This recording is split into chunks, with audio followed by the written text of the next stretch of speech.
4వ జయంతి ఉత్సవాలు భారతదేశమే కాకుండా ప్రపంచ దేశాలు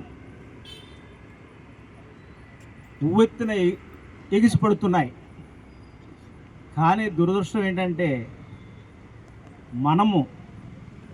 మన జాతి ఇంకా చాలా వెనకబడే ఉంది.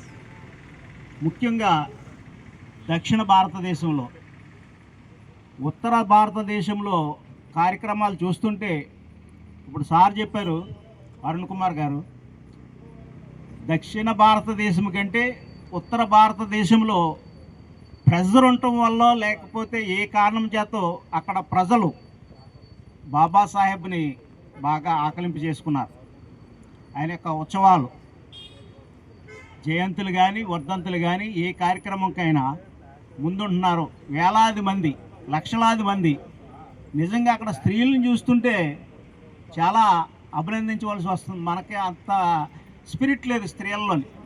వాళ్ళు బుల్లెట్ల మీద ఊరేగుతుంటే, గుర్రాల మీద ఊరేగుతుంటే చాలా ఆనందం అనిపిస్తుంది. మనకి ఆ పరిస్థితి రాలేదు ఇంకా. ఇప్పుడు జయంతి 2 సంవత్సరాలు, ఇది 3వ సంవత్సరం. 10, 20 ఎంతమంది అనా మనం ఉన్నది. ఇదే సెకండ్ షో సినిమాకి వెళ్ళండి, ఎన్ని థియేటర్లు ఉన్నాయి మన సిటీలోని, ఎంతమంది ఉంటారు?